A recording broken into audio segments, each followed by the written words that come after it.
Bom dia, gente. A gente está aqui na Flita, Feira Literária de Tapetinga, e os encontros e aquilombamentos estão acontecendo, né? Eu estou aqui com multiartista, vou te chamar de multiartista, porque eu Obrigado. vi que a trajetória é vasta, longa e diversificada, né? Sim.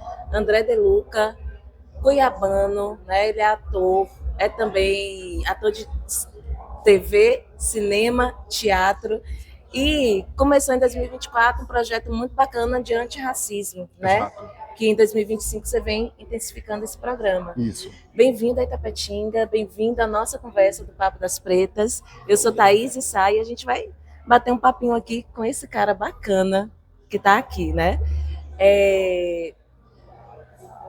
Sua trajetória foi muito diversificada, né, Sim. André? Bastante longa, assim. Você fez algumas novelas. Tem uma que é uma das minhas novelas preferidas, que é Da Bom, Cor do Pecado, da cor do pecado. né? E você teve esse espaço na televisão, no teatro. Mas eu imagino que a trajetória foi longa até lá. Sim. Longa, difícil e tive que abrir muita porta no pé, sabe? É aquela coisa de, Arrebentar, né? de falar assim, já no início da trajetória, quando eu não sabia o que eu seria, eu não conseguia me apaixonar por nada. Minha mãe dizia, você é fogo de palha. De todos os meus filhos, olha que ela tem muitos filhos, minha mãe adotou 5, teve 4. Então são 9 dela, meu pai tinha 12, porque ele tinha 3 no primeiro casamento. E a minha mãe falava que eu era o fogo de palha, que nada, que eu queria fazer tudo e não fazia nada ao mesmo tempo, até eu conhecer o teatro, aos 14 anos. E ali eu falei, é o que eu quero para minha vida. Só que as pessoas diziam, você é preto, você não pode fazer teatro, porque para você vai ter papel de escravizado e de empregado. E na época, com 14 anos, eu falava, então eu vou ser o melhor escravizado que vocês já viram. Eu vou ser o melhor dentro do que eu estou fazendo. E aí foi uma trajetória muito difícil. Eu lembro que a minha primeira campanha que me chamaram de publicidade era para uma ótica em Cuiabá. E aí eu fiz as fotos pro outdoor, eu vi o comercial editado, eu ia aparecer na TV pela primeira vez. Quando um dos sócios viu a campanha, ele derrubou. Eu não recebi nenhum cachê. A campanha estava pronta, antes de ao ar, ele viu e ele falou, esse cara não tem o perfil dos nossos clientes. O perfil é a cor da pele. E aí chamaram uma colega minha branca, mais jovem que eu.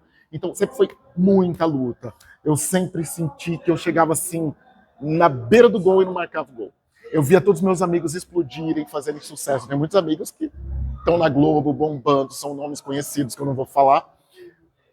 Mas em muitos momentos eu me questionava por que, se eu acho que eu sou tão talentoso quanto essa pessoa, por que não chega para mim as oportunidades certas? Porque, às vezes, por exemplo, eu gravei uma minissérie da HBO há alguns anos atrás, e o meu currículo estava no mesmo nível dos outros atores brancos, mas eu era tratado como figurante. Eu estava em 3 equipes da minissérie, na equipe de direção, na equipe de produção, de figuração, de produção de atores, mas eu era tratado como um figurante pela própria equipe. Então, a galera ia comer antes, eu só podia comer depois junto com os figurantes. Nossa, ainda tem isso. Existe isso, até hoje no mercado. Então, assim, não é fácil e o tempo todo a gente tem que estar se posicionando. E a gente vira persona não grata em alguns lugares, que eu não consigo aceitar. Cachês é uma confusão. Ano passado eu fui protagonista de um comercial internacional. Eu gravei 2 comerciais internacionais ano passado. E aí eu descubro que a atriz coadjuvante, eu era protagonista. Ela estava ganhando o dobro que eu. Nossa. E eu era protagonista do comercial. Então até hoje a gente lida com essas questões raciais dentro do meu trabalho. Você, né? Você está falando disso aí. Eu estou fugindo do script aqui do nosso roteiro. Mas você está falando desse processo difícil e desse episódio de uma campanha publicitária ter sido derrubada. Você sempre teve a admissão de que você era um cara muito bonito? Nunca, nunca. Sabe quando eu fui me achar bonito? Pela primeira vez, que eu olhei no espelho e falei, eu não sou feio, aos 34 anos. E é muito tempo você levando a vida se achando a pessoa mais feia do mundo. Porque as pessoas me tratavam como feio, na escola eu ouvia que era feio, e dentro de casa. Minha mãe, para incentivar a gente a estudar, desde criança ela falava assim, vocês são feios, são pretos e são pobres, então estudem. E outra coisa que eu ouvia e eu acabei levando para a vida na infância, que era, vocês sofrem porque vocês são pretos demais. Vocês precisam clarear a família. Vocês precisam arrumar pessoas brancas. Eu ouvia isso a infância inteira. Então, eu sou bissexual. Quando eu casei com uma mulher, eu escolhi a mulher mais branca que eu encontrei, com o olho mais claro, sabe? E aí eu percebi que eu fui colonizado. A nossa mente, subjetividade é colonizada, né? Exato. Rolou um episódio ontem aqui na nossa roda de conversa que alugou um triplex na minha cabeça. Tinha uma amiga da gente gravando ali, e aí ela falou assim, ó, tá me encontrou no banheiro, ó, Thaís, eu tava ali, postei uma fala sua, e uma pessoa comentou, logo ela que é racista. Nossa roda de conversa era sobre antirracismo, né? Sobre as experiências que nos atravessam. Isso alugou um triplex na nossa cabeça.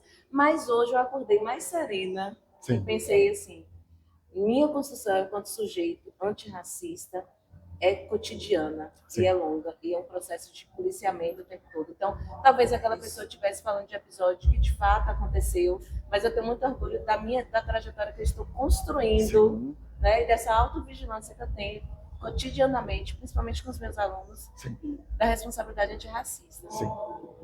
Pois é, e eu entendo isso que sim, você falou, né? Sim. Essa questão do homem negro procurar uma mulher branca, porque isso também vai significar ascensão social. Exato. Tem esse fascínio pela branquitude, pela brancura, e até a gente começar o letramento racial e a gente ter consciência disso, a gente vai reproduzindo comportamentos racistas a vida toda, porque a gente está inserido numa sociedade racista. André, deixa eu te falar, você é advogado, né? Sim. Está na área do direito. Aí você vai para a arte, vai representar. E aí você vai para a internet. Sim. E aí para o seu público da internet, eu vou me colocar nesse alvo, porque eu sou sua seguidora, se você procurar Vivi Macari, você vai me encontrar. A gente prende o influencer ali, na rede social. Sim. A gente não acha que tem uma trajetória, tem uma caminhada. Aí eu quero que você fale para os nossos seguidores assim, quando que você começa a despertar, a tirar essa colonialidade da sua cabeça? Sim. Quando você percebe, minhas perguntas nunca são uma só, são trincadas, viu? Pode fazer todas. Quando que você percebe esse movimento de negação, de separação, sim, dentro do meio artístico? Sim. E quando que você usa a rede social a seu favor? Sim. E para fortalecer os seus? Sim. Então, eu comecei minha trajetória nas artes aos 14 anos. E aí eu decidi escolher um tema política, eu falava de política. E eu era muito atacado. Eu era muito atacado, muito hater, por décadas, assim, falando sobre política, eu levava isso pro teatro. Aos 46 anos, há 2 anos atrás, rolando o Instagram, aparece um vídeo para mim de uma mulher muito bonita. A primeira coisa que me chamou a atenção foi a beleza dela. Uma mulher muito bonita falando sobre a trajetória do povo negro, do povo africano. E eu fiquei hipnotizado, eu fui devorei, despertou coisas que eu nunca tinha ouvido falar. Eu me senti muito ignorante, porque eu sempre fui atravessado pelo racismo desde que eu sou criança. O meu auto-ódio começou aos 5 anos de idade, quando minha mãe foi comprar carne no açougue, muito cedo. Minha mãe foi comprar carne, enquanto ela fazia o cheque, eu e meus irmãos levávamos a carne para o carro, o segurança me pegou pelo pescoço e ele gritava, roubando carne, né, negrinho? Eu não entendi o que estava acontecendo. E a minha mãe no carro me explicou. E aí eu chorava, eu gritava, eu falava, eu não quero ser preto, porque ela falou, vai ser pro resto da vida. A polícia vai te tratar assim, quando você entrar no mercado, eles vão achar que você está roubando. Eu tive um surto. E eu cheguei em casa aos 5 anos, corri para a lavanderia, na minha cabeça de criança, eu falei, eu já sei como ficar branco. Eu peguei um vidro de água sanitária e tomei um banho. A gente conhece essa história. Essa história. E eu conto essa história na sala de aula, assim, para falar dessa violência que nos atravessa quando somos crianças, né? Sim. E que poucas pessoas sabem e entendem o que quando a gente vai falar, as memórias, nossas memórias do racismo são muito fortes, são dolorosas muito demais. E começa muito cedo. Muito. Né? Muito cedo. Às vezes bebês, em creches também, têm colos negados, uma série de coisas. Sim.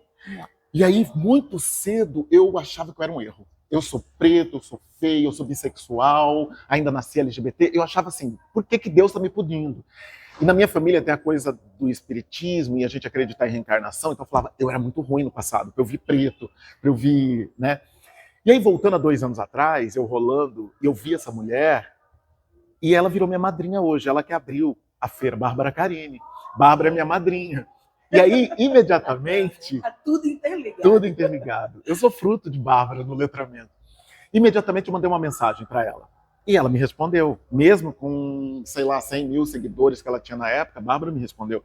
E aí eu falei, Bárbara, eu quero começar meu letramento. Eu sou um homem velho, que não sei nada de, sabe, conteúdo antirracista, e eu quero que você me indique um livro. E ela falou, então eu vou te dar uma pedrada. Eu vou te indicar Peles Negras, Máscaras Brancas do Fanon. E aquilo foi assim, é muito forte. É uma leitura difícil, porque é uma linguagem acadêmica. Para uma pessoa que tem TDAH, é difícil concentrar. Mas eu fui ali. E cada vez Mas que eu leio. é cirúrgica. É cirúrgico. E todas as vezes que eu leio Fanon, parece que eu tô lendo pela primeira vez. Parece que eu descubro coisas que eu não tinha visto antes. E aí eu decidi produzir conteúdo. Eu sofri um acidente trabalhando numa companhia de teatro, que é uma das maiores do Brasil. Eu estava feliz demais, eu estava vivendo meu sonho. E aí eu me machuco.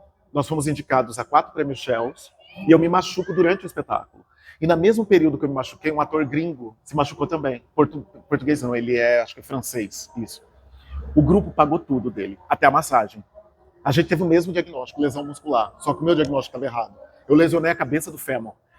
E aí a gente vê o racismo também na rede pública, porque eu falava pro médico, eu falava, não é muscular, eu já tive lesão, é ósseo, eu tenho certeza, é uma dor diferente. Ele falava, não, você não aguentaria andar se fosse ósseo. E aí foram 3 meses recebendo diagnósticos errados, e quando veio o diagnóstico certo, que eu fui no hospital particular, paguei uma ressonância, o meu osso já estava morto. Já é osteonecrose. E aí eu tenho que pôr uma prótese de quadril. E aí eu fiquei tão revoltado, porque eu estava numa das maiores companhias do Brasil, o espetáculo custou 2,5 milhões, e eles nunca me deram um anador. Nunca. O diretor me ligou para perguntar E como você levou um público de mais de 200 mil pessoas para esse espetáculo aí. Pois é, eu levei muito público também, eles têm um nome muito forte. E aí eu fiquei 6 meses de muleta, meu dinheiro acabou, comecei a passar necessidade. E me deu um insight assim, eu falei, eu vou começar a falar sobre o que eu estou estudando, que é o antirracismo. Sim. E aí eu gravei um vídeo no dia 2 de janeiro do ano passado. Então você vira influência a partir de sua necessidade. Sua necessidade, sim. Sua necessidade estava em casa, até para também você não adoecer mentalmente também, né? Porque foram muitas negações. Exato. Mas essa, no momento que você mais precisava, Exato. né? Eu já estava adoecido mentalmente. Assim. O racismo, eu fui entender muito depois que o racismo me adoeceu desde criança, sabe? Isso. Um processo depressivo pesado. Eu já tentei contra a minha vida quando eu fui completar 43 anos, né? Tem até um documentário sobre, eu sou considerado um milagre, porque eu tomei 50 Lexotan, que é um remédio muito forte. E aí eu tive falência múltipla. Propósitos na vida da gente, né? Exato. Eu tive falência múltipla, Você fiquei em coma. chegou a ficar internado por depressão também. Fiquei. Eu fiquei internado por Foi depressão. nesse momento. Não, foi antes. E aí, esse momento, o meu medo era tentar contra a minha vida de novo, porque eu já com 40 e tantos anos, eu não conseguia andar, meu dinheiro eu não conseguia trabalhar, eu dependo do meu corpo para eu ganhar dinheiro, eu preciso, por exemplo, vir ministrar uma palestra, eu preciso ir até um set gravar, e eu não conseguia andar. A Globo me ligou, Paulo Vieira estava produzindo essa série dele, Pablo e Luizão. Maravilhosa. E aí me mandaram um teste. Você pode vir ao Projac, isso era uma sexta-noite, você pode vir ao Projac, gravar na segunda de manhã um teste? Falei, gente, minha agenda tá muito cheia, eu não conseguia andar, eu tava de muleta. E aí eu falei, vamos fazer pela internet? E ele falou, não é a mesma coisa, a gente queria te ver. E aí, óbvio, não passei, não estava bem psicologicamente, mas surgiram oportunidades. E aí, para eu não enlouquecer de vez, eu falei, o que eu consigo fazer? Ligar uma câmera e falar, como eu não consigo andar. E aí, com uma semana, viralizou algum vídeo meu e de 54 mil seguidores que eu já produzia conteúdo de política, né? 54 mil seguidores, em 1 ano e meio eu tô com 646 mil, eu acho. Foi em 1 ano e meio, assim. Muito rápido. E aí eu senti que as pessoas têm uma necessidade dessas informações. Por isso que a gente tem que ser um multiplicador. Eu me sinto fruto da Bárbara. E processo de identificação também, a gente está conversando com você, porque assim, é diferente a gente ver lá na rede. Sim. Né? Se bem que você tem essa facilidade, você tem essa sedução de prender a gente e ficar ali no vídeo te acompanhando. Certo. E agora, entrevistando você, você está nesse mesmo encantamento. Né? Então, assim, você vem, você traz uma mensagem forte. Então, tem esse processo de identificação também. Uhum. Você está falando uma coisa que aconteceu comigo, aconteceu com quem está te segue, né? Sim. E isso também já me ajudou. Sim. Né? Porque assim, as pessoas são atravessadas pelo racismo e às vezes nem têm consciência. Sim, e eu acho que o sofrimento ele é maior aí, porque a pessoa entra nesse processo de angústia e não entende o isolamento social, não entende por que não faz parte de determinados grupos, não entende por que não acessa determinados lugares, Exato. porque não se compreende quanto sujeito negro. Exato. E que vive em uma sociedade com engrenagens, porque o racismo é engrenagem de poder, Exato. né? Engrenagens de poder que nos levam para esse lugar, nos expulsam, nos isola, Sim. né? Eu acho que quando esse processo de passar a entender é um processo também no qual a gente está se levantando. Sim. Exato. Levantando e lutando contra isso, né? Hoje a gente, assim, mesmo com com letramento racial não é muito, é pouco que a gente tem, né? Mas mesmo assim eu consigo ler muito facilmente as situações nas quais o racismo está ali, mesmo quando ele não é dito. Exato. Né? A gente só consegue provar crime de racismo e injúria racial quando ele é declarado. Mas a gente sabe dos olhares, Sim. a gente sabe das portas fechadas, Sim. a gente sabe dos tratamentos diferenciados, Sim. né? E aí eu queria te perguntar, você acha que esse episódio de depressão, desse adoecimento do corpo físico, ele também foi uma somatização do racismo? Sim, com certeza. Com toda certeza absoluta, hoje, com letramento racial, eu consigo olhar para trás a minha trajetória e vejo o racismo em vários episódios. Vários. E isso foi me adoecendo ao longo do tempo. Mas você percebe agora ou antes você Não.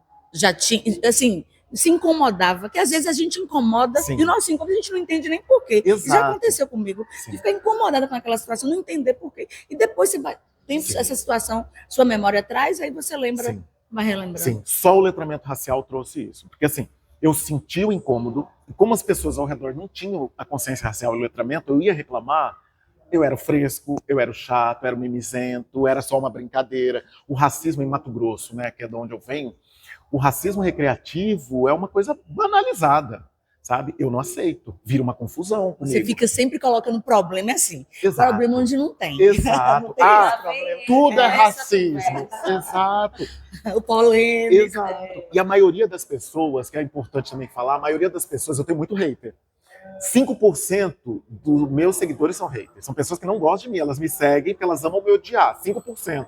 Sim. Até Parece perceber o que você está pouco. fazendo. Como é Exato. lidar com isso, André? Porque a gente não tem muito seguidor, não. Assim, a maioria dos nossos seguidores são alunos, né? Eu adoro. E gosta da gente, Sim. estamos na fase da tietagem. Sim. Mas tem umas 3 semanas que eu bloqueei um hater, Sim. que é uma pessoa, inclusive, conhecida Sim. da minha infância. Assim, eu cheguei e bloqueei, porque eu me percebi. Eu ia ler as mensagens que ele me mandava, meu Fazia coração mal. disparava. Eu ficava me policiando, assim, se eu postar isso, será que tal pessoa vai achar o quê? Olha Sim. que maluquice, Sim. né? Nós, adultas, com esse projeto de recolocar o debate racial na nossa cidade E de fortalecer outros. e de fortalecer outras e outros, me peguei nessa encruzilhada mental. Sim. Né? Como é que você lidar com os haters? Então, já me adoeceu muito também. É um processo que eu chorava, eu ficava... Porque, assim, é uma pessoa que você não conhece, às vezes, esse caso você conhece, que é pior ainda, a pessoa te conhece, minimamente. Mas você lê um comentário de uma pessoa que não sabe quem você é, não conhece a trajetória, não sabe suas intenções, falando sobre você de uma forma muito leviana. Eu ficava transtornado. E aí eu voltei a fazer terapia por conta disso, que foi ótimo também, eu adoro fazer análise, na verdade, né? Tenho uma psicanalista. Comecei a tomar canabidiol por causa de um surto que eu tive de hater, de ataque hater, e é coordenado. Às vezes pegam um vídeo meu e jogam, acho que num grupo de WhatsApp da extrema-direita. Sim. Então, porque vem muito junto ao mesmo tempo, assim. São diferença de segundos, em bloco. Estratégia de guerra. Exato. E aí um episódio muito marcante de hater foi no dia que eu conheci a Carla Cotirene. Eu apaixonado pela Carla Cotirene. Ela é exuberante. Ela é uma das mulheres mais bonitas que eu já Você vi. viu que eu tô do lado dela ali no painel? Eu não vi, eu vou olhar. No painel lá embaixo eu fiquei Eu vou honrada. olhar, eu vou olhar. E Carla Cotirene, eu apaixonado pela Carla, pela imagem da Carla, pela intelectual Carla. Aí Carla foi lançar um livro, foi fazer uma noite de autógrafo do lado da minha casa, no Copan, lá em São Paulo. Chega uma fila gigantesca, assim, sei lá, mas uma fila que saía, chegava quase na rua, de pessoas para Carla dedicar o livro. E eu tô lá, tava com 2 livros dela. Interseccionalidade e É Fragrante Forjado, Senhor Doutor, Vossa Excelência. E quando foi chegando minha vez, sei lá, eu devo ter ficado quase umas 2 horas na fila, esperando Carla. Quando foi chegando minha vez, quando Carla levanta o olho, ela me vê, ela começa, gente, é o André, eu sou fã, eu sou fã do André. Ela começou a fazer assim, eu sou fã, tô com vergonha, o André é tão lindo. Eu fiquei nas nuvens, porque, poxa, eu amo a Carla, e a Carla me conhece, gosta de mim. Eu cheguei em casa, eu te apresento, a Carla é fantástica. Eu cheguei em casa flutuando e abro o meu Instagram, e aí tinha um ataque hater. Tinha que ter, né? Tinha que ter. E aquilo foi minando minhas energias, foi minando. Quando eu vi, eu estava gritando na mensagem. Eu estava gritando aos berros com um escritor lá do Rio de Janeiro, falando que odeia a forma como eu respondo os haters, que eu sou muito sarcástico, que ele acha escroto da minha parte. Eu falei, e você quer que eu responda a hater como? Você quer que eu dou um tiro na cara dele? E aí o cara mandava palmas, ele falava assim, grita mais, eu tô adorando o seu show. Eu falei, cara... Estratégia de desestabilizar emocionalmente. Aí eu falei, cara, ele conseguiu. Mas eles pagam terapeutas caros. E eles têm consciência disso, viu? Exato. E aí eu falei, eu deixei o cara entrar na minha mente. E aí eu não dormi aquela noite. Eu cheguei de descer e a minha pressão sobe. Eu desci na Praça da República, abracei uma árvore, pedi, aí para uma viatura da polícia, ficou me olhando. Eu falei, eles vão achar que eu tô fazendo alguma coisa com essa árvore aqui, que eu sou pansexual. Subi, eu não dormi, virei aquela noite. Aí, e não passava. Eu tomei remédio para pressão, tomei calmante, não passava aquela energia. Eu ia pro altar, pedia pra Exu, pedia pra Iemanjá, pedia pra todo mundo, ninguém tirava aquilo de mim. Aí toca meu telefone, uma agente. André, tem um comercial, mas você precisa mandar agora o teu teste. É um comercial internacional. Eu falei, eu não tenho condições, eu tô virado, eu tô com dor de cabeça, eu tô ansioso, tô passando mal. Aí ela falou, lê o teste, é um improviso de um cara que tá exatamente assim, passando mal, que é a final da Champions League, ele tá com dor de cabeça e ele quer assistir, ele não pode. Eu liguei a câmera, improvisei, quando eu terminei, passou. Se eu olhei para o altar, parece que Exu até piscou para mim. Nossas forças ancestrais trabalham por você. Trabalho. Você começou com um elogio, né? Exato. Né? E terminou também terminou, com um fortalecimento. Fiz o teste, mandei, mas foi muito rápido. Olha, o diretor viu o teu teste, é você. Ele quer você nesse comercial. Então, assim, a espiritualidade, eles batem, a espiritualidade vem e cuida. Mas é isso. E eu estou escrevendo um livro que eu quero lançar na próxima feira aqui, literária, sobre hater. Sobre hater. O quanto é necessário a gente ter hater para crescer. Porque o ódio movimenta, o ódio movimenta. Mas a gente aprende a lidar, com o tempo a gente aprende a lidar, a gente até ri. Eu tenho comentários que eu choraria 1 ano atrás, hoje em dia eu dou risada. Pois é, eu vou aproveitar aqui a deixa para falar desse espetáculo seu, Superando Obstáculos com Humor. Sim. Conta um pouquinho dele pra gente, porque é esse espetáculo, né? Sim. Que você vai falar dessas questões dos ataques racistas e como você supera isso. Exatamente. Eu criei uma palestra, uma época, para eu levar para as escolas públicas, né? Eu fiz essa palestra para eu levar para as escolas públicas, chamada Superando Obstáculos com Humor. E eu não cobrava nada, eu fazia gratuito, porque eu sentia essa necessidade de compartilhar conhecimento com jovens pretos, né?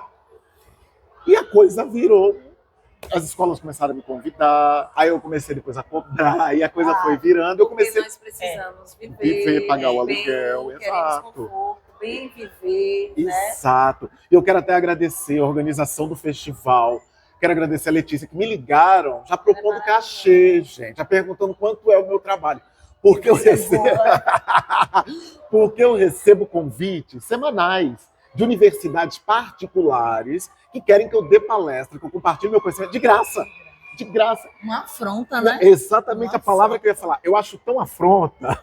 Eles vão pagar a pessoa que eles contratam para organizar. Exato. Mas não quer pagar o cachê Exato. da pessoa negra que está lá. E a minha resposta, eu sou considerado às vezes uma pessoa grosseira, porque eu sou muito direto. Talvez até pelo TDAH, o déficit de atenção, eu não tenho filtros. Então eu falo, todas as vezes que me chamam, eu falo, mas para aí, não é uma universidade particular? As pessoas não estão ganhando para ensinar? As pessoas não estão pagando para aprender? Por que o meu trabalho tem que ser de graça? Meus ancestrais não trabalharam muito de graça para vocês? E eu viro pessoa não grata. Demais vocês, né? Exato. Eu também quero viver bem, eu também quero ter conforto. Chega de sobreviver, eu quero viver e quero descansar. Daqui a 10 anos eu faço 60 anos, já estou com 50. Daqui a 10 anos, 60 anos. Eu quero aposentar, eu quero escolher. Aí, né? A gente envelhece bem. Inclusive, eu queria aproveitar aqui publicamente, pedir desculpas para Letícia. Letícia ontem foi até o hotel. Eu não a reconheci, porque na minha cabeça, a foto dela parecia bem mais velha. Ela é uma menina e é por causa da melanina. Aí depois eu falei, Letícia, não precisa trazer comida, que as meninas vieram aqui e trouxeram comida. Ela falou, eu que fui aí. Eu fui essa menina. É tão jovem, a gente não parece. Tem essa confusão. O cabelo branco já entrega um pouco, né? Mas quando eu pinto, eu faço personagem 35 no cinema, no teatro. Sim. Não, mas você falou do 34, para mim você estava na casa dos 40. 200, né? Nesse seu espetáculo, você enfatiza algo que a gente tem também trabalhado no nosso programa, nós enquanto coletivo de mulheres, né? Que o racismo não é assunto só para pessoas negras. Sim. Fala um pouquinho pra gente sobre isso. Sim, gente. O racismo, quem sofre são as pessoas negras. Mas a responsabilidade para acabar com o racismo são pessoas brancas. Porque vocês criaram, vocês praticam, então cabe a vocês. Eu, às vezes, me sinto falando com a minha bolha. Eu vim falando com pessoas negras, mas a gente não consegue destruir o racismo, as pessoas negras. A gente depende dos brancos aliados. Cadê vocês? A gente precisa de vocês. Você sabe, teve uma coisa que, apesar de não ser de você, mas também é de você, que a gente vai falar, eu vou falar de sua madrinha. Bárbara esteve aqui e o que eu mais ouvi no espaço escolar foi assim, ó, meu filho foi lá, Viviane, assistir a palestra. Que mulher maravilhosa. Eu falei, que bom ouvir isso de uma pessoa branca, porque ele não conhecia. E ele ficou porque ele ouviu falar. Sim. Né? E aí ficou e teve essa resposta positiva. Isso para mim não é novidade. Então, assim, para a gente da comunidade, então, ter André, ter Bárbara aqui, Gabas Machado, não é novidade. Sim. É novidade, assim, que vai estar perto da gente. Sim. Mas a gente já sabe da bagagem, e já sabe do que traz. Sim. Mas é bom para nossa cidade ter a oportunidade de ver, né? E a maioria do público aqui são alunos, professores, Sim. curiosos, e a gente não tem essa cultura ainda de feira. Sim. Essa é a terceira feira que acontece, a segunda feira, mas é a terceira feira que acontece no município. E eu espero que venha mais, né? Sim. Não é, Thaís? Eu tô apaixonado por esse município, sabia? Porque a gente venha tem... mais. Eu também amo. A gente tem a impressão que Você Bahia... também está gostando, É. tá? A gente tem a impressão que Bahia é só praia, é só Salvador. E, Não, a gente, Bahia são muitas Bahias. São muitas Eu sempre Bahias. falava isso. A Bahia é um Salvador, porque eu mundo. morei em Salvador há 17 anos. É muita diversidade, aqui Salvador é bem diferente. E bonito, né? É lindo. Todas as regiões da Bahia têm sua beleza. É Eu sou linda. apaixonada. Eu pesquisei Tapetinga na internet, então eu sabia que era uma cidade de 68 mil habitantes. Eu sabia, agora eu fiquei encantado de saber que é uma cidade que é movida pela educação. Por exemplo, na minha terra, as cidades são movidas pela soja, pela destruição da natureza, Aqui pelo agro. não é um reconhecimento, mas é a educação que move essa cidade. Exato. Você teve a oportunidade de conhecer a Praça dos Orixás? Não vi ainda, tá no meu roteiro, eu tem que ir, quero. tem que ir, Eu tem que ir. quero. É uma coisa mais linda do Eu mundo. quero, E vou te falar, é uma rótula de 7 caminhos. eu quero. E você sabe, né? O que isso significa. Eu quero, eu quero. E deixa eu te falar, antigamente era comum. Mas hoje querem mudar essa cultura, já fizeram oração para derrubar todo esse movimento. Mas pense numa cidade do interior da Bahia. Tem uma praça e ela tem uma mãe de uma Yala Orixá. Né? E muito bonito. E conta a nossa história. Independente de qualquer coisa, as pessoas deveriam aceitar o fato que isso aqui é histórico. É? É a nossa história. Sim. É a história de Tapetinga. E Tapetinga é uma cidade de base indígena. Sim. Então, assim, ter uma feira dessa, trazer vocês para a discussão e a gente conversar e ter essa oportunidade de diálogo e oferecer para os nossos seguidores, né, Thaís? Essa oportunidade de dividir. Eu tenho certeza que você agora vai ganhar mais seguidores também. E as Axé. pessoas vão passar a conhecer o outro André, que Nossa não conhecia a missão, gente. inclusive, é essa, assim, a gente quer apresentar artistas negros, cantores negros, né? A gente quer mostrar para o nosso público, Sim. né, que a galera tá aí. E aí eu já vou pegar também o gancho. Sim. Eu juro que é a minha última pergunta, Pode mas perguntar quantas vocês esse quiserem. eu tô aqui pra espetáculo isso. não pode ficar de fora da nossa entrevista, que é o espetáculo Sankofa. Sankofa. Sankofa é resgate de memória, não qualquer memória ancestral. Sim. De onde viemos. Nos contaram que somos descendentes de escravizados. E você, no Sankofa, você faz uma coisa diferente. Fala Sim. um pouquinho pra gente sobre isso. Peraí, antes de Então. você responder, uma coisa aqui. Sim. É a professora Zelânia, que também segue a gente, que ela está fazendo doutorado, ela é da rede estadual e da rede municipal, porque Thaís é professora da rede estadual e eu sou da municipal. Certo. Ela é colega de nós duas. E foi ela que fez um comentário na página da Flita falando desse espetáculo Sankofa. Sankofa. E aí que eu fiquei curiosa, eu falei, eu não sabia. Vamos trazer no próximo ano. Ai, Lelê, tá ouvindo? Vamos trazer no próximo Sankofa, ano, Letícia. Lê. Dá para apresentar aqui, ó, nesse auditório, tranquilo. O Paulo Vieira me chamou para uma entrevista no programa Avisa Lá que eu vou. Eu amo. É, e Apresenta a gente, Paulo Vieira. o Paulo é incrível, mora meu vizinho, o Paulo mora lá no Copan, né? E aí foi incrível ver aquele homem preto que comanda ali o set dele, a equipe dele. Eu já fiquei encantado com o Paulo. Passei 2 dias convivendo com o Paulo ali na estrada de Mato Grosso. Foi a primeira vez que me falaram de Sankofa. Aí ele falou, você conhece Sankofa? Eu falei, não. E aí eu ia me sentindo ignorante, né? Quanto mais eu ia sabendo das coisas, aí eu fui estudar Adinkras, que é uma escrita africana, porque diziam que nós, negros, éramos selvagens, não tínhamos escrita, que tudo era na oralidade, né? Mas os Medunéteres egípcios são uma prova que a gente já tinha escrita própria. E tem uma outra escrita que são os Adinkras, que são vários símbolos. Tem 2 que eu amo, que é o Sankofa, que é a imagem de um pássaro com o bico voltado, é um ideograma, é a imagem de um pássaro com o bico voltado para trás buscando uma pedra, um ovo. Sankofa significa o seguinte: nunca é tarde para olhar para o passado e buscar o que realmente importa. Volte e pegue. Porque só quando você olha para o passado e busca a sua realeza africana, você toma posse de quem você é, você vai ter um futuro melhor. Essa foi a base para eu escrever Sankofa. Só que Sankofa, como a base da minha palestra hoje também, são sobre as mulheres negras, porque são as mulheres pretas que mudam o mundo. Então, assim, eu trago história de mulheres do passado, como a Rainha Manirenas, né, que eu nunca imaginei que uma mulher preta liderando um exército venceu o exército romano, Sim. que a gente estuda, que é o maior exército. A gente teve isso aqui exército do também na planeta. Bahia. É, A gente tem Filipa. exato. Filipa, várias mulheres pretas. E eu falei, eu preciso levar isso para o teatro. E aí Sankofa é isso, é esse resgate da nossa ancestralidade, onde eu posso falar sobre os orixás de uma forma muito poética, que muita gente nem percebe que eu estou falando dos orixás. E você sabe o que? Assim, a gente precisa ter museus, né? Sim. Eu fui para Curitiba no final do ano, e aí eu fui para o Museu do Egito, lá em Curitiba. Sim. E aí foi aí que eu conheci as adinkras, que a gente tem nos portões Sim. aqui de Tapetinga, as imagens. Eu nunca sabia que era imagem africana. Eu falei assim, minha gente, aí eu chorava, Na meu irmão, minha assim, casa tem esse portão. eu chorava, Eu já tive a dica. meu meu irmão, Viviane, por que você está chorando? Aí o processo de letramento, né? É, Eu falei assim, porque eu estou conhecendo a minha história. Eu estou Sim. conhecendo a sua história, sim. a nossa história. E eu achei isso tão significativo Sim.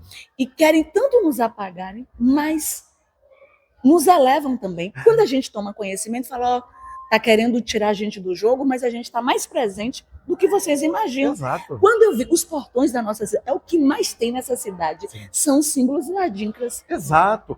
Tem um que eu sou apaixonado, porque falam muito de Sankofa, né? Mas tem outro símbolo adinkra, que é a minha paixão, que é o Fun Confunefu Denki Enfunefu, a imagem de dois jacarés ligados pelo estômago.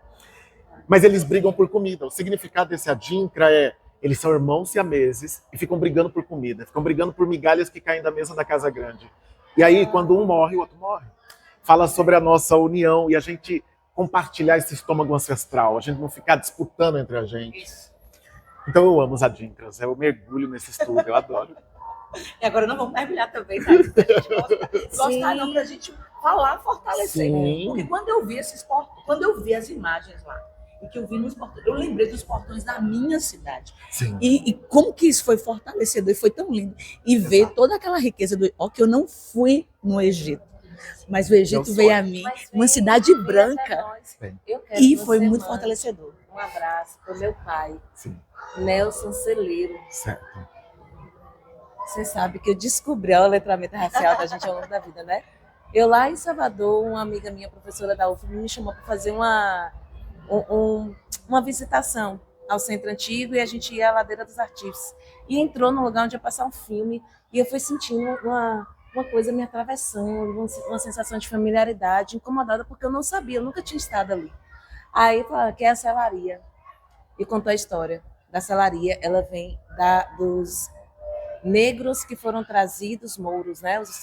Os que foram traficados, tráfico humano, mouros.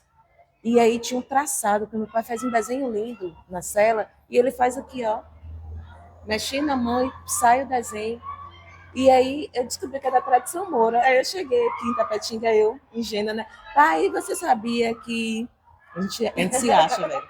Você sabia que essa cela, o seu traçado, tem uma origem moura? Aí meu pai me contou uma história. Entendeu? Sim. Ele tem plena consciência Sim. da origem daquele ofício dele. Eu queria que você mandasse um abraço para ele. Seu Nelson Celeiro. Seu Nelson Celeiro, primeiro eu quero agradecê-lo por continuar mantendo a tradição, né? Mantendo e parabenizá-lo também pela filha maravilhosa que você trouxe ao mundo. Muito obrigado pela tua existência. André, deixa uma mensagem para essa juventude negra que a gente tem muito contato, porque somos professoras, né? E eu estou aqui esticando as gerações para encaixar todo mundo na juventude. Sim. Para essa questão do enfrentamento racial. Sim. Então, vou deixar um recado para a juventude, para todas as pessoas negras que estiverem nos assistindo nesse momento, nos ouvindo. Primeira coisa, destrua o teu auto-ódio. Se você é uma pessoa negra, provavelmente você tem essa doença sem você perceber. Incutiram na tua cabeça um alto ódio, fizeram você odiar a cor da tua pele, o teu cabelo, o teu nariz. Esse é um passo fundamental. Destrua o teu alto ódio e tome posse da realeza ancestral que você tem.